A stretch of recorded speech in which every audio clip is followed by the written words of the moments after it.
Hello, bachcho. Let's read the question. The question says, write a report on the craft exhibition in your school in about 8 to 100 words. And there are some hints given, like when, inauguration ceremony, exhibited craft items, gathering, other stalls, etc. Overall experience. So इस question में कहा गया है कि आपके school में एक craft exhibition हुआ है और उसी पे बेस्ड आपको अपने स्कूल के बारे, अपने स्कूल के क्राफ्ट एग्जीबिशन के बारे 80 से 100 वर्ड्स के बीच एक रिपोर्ट लिखना है।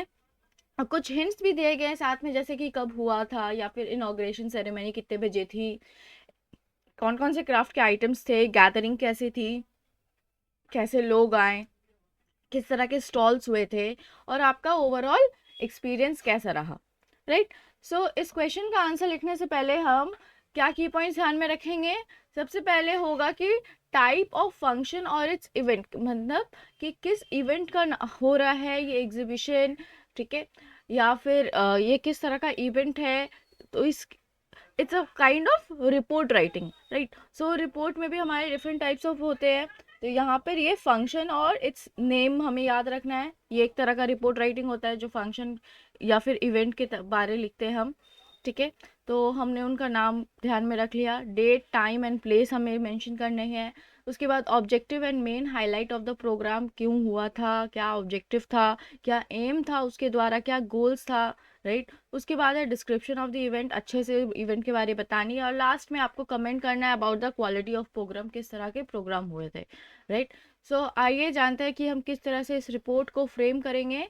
सो first of all we will write the craft exhibition, और फिर जो स्टूडेंट लिख रहे हैं हम उनका नाम लिखेंगे, लाइक बाय सिमरन, या फिर आप अपना नाम लिखेंगे, बाय फिर आपका नाम। उसके बाद हम शुरू करेंगे अपना report writing. So it will be like, our school organized a craft exhibition on 13 February 2023 in the school ground. School ground में हमारा craft exhibition हुआ था 13 February को. It was also the celebration of school's foundation day, और इस दिन school foundation day भी हुआ था celebration. The inauguration was at 12 noon, दोपहर के 12 बजे इनाग्रेशन सेरेमनी हुई थी। And it was attended by other school students and teachers also, और साथ ही साथ हमारे स्कूल के तो बच्चे ओब्वियसली वो रहेंगे ही, लेकिन जो दूसरे स्कूल के आसपास के स्कूल के बच्चे और टीचर्स थे वो लोग भी वहाँ पर आए थे। और हमारे चीफ गेस्ट थे सुभाष दत्ता, जो कि एक एनवायरनमेंट एक्टिविस्ट है वेस्ट बंगाल के। वो स्पेशल अट्रैक्शन थे उस फंक्शन में, was a special attraction at the function. Then let's change the paragraph. The function was formally started by the chief guest, was invited on the stage to deliver speech and distribute academic prizes. So जो function है वो stage पे सब gather हुए, like stage के around, और फिर chief guest को बुलाया गया स्टेज पे, उन्होंने स्पीच दिया, एक डिलीवर किया स्पीच, और साथ ही साथ एकेडमिक प्राइज डिस्ट्रीब्यूशन हुआ। Then he visited all the stalls which had handicraft items on sale, और वो बहुत सारे स्टॉल्स में गए जो हमारे स्कूल ग्राउंड में लगा हुआ था स्टूडेंट्स द्वारा। वहाँ पे बहुत सारे हैंडीक्राफ्ट आइटम वो बेच रहे थे। He also appreciated the theme of refuse, reduce, reuse, और उन्होंने ये जो थीम था इस प्रोग्राम का, एग्जीबिशन का, रिफ्यूज, रिड्यूस एंड रीयूज, बहुत अप्रिशिएट किया उन्होंने, उनको बहुत अच्छा लगा for the craft exhibition.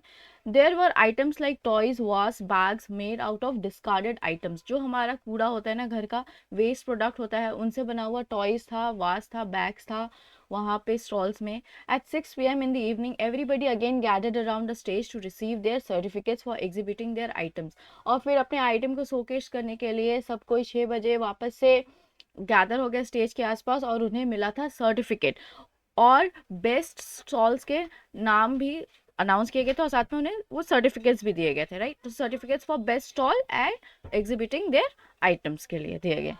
Are principal then propose the vote of thanks, और फिर प्रिंसिपल ने हमारे सबको धन्यवाद किया जो लोग वहाँ पर आए, कंट्रीब्यूट किए उस प्रोग्राम में।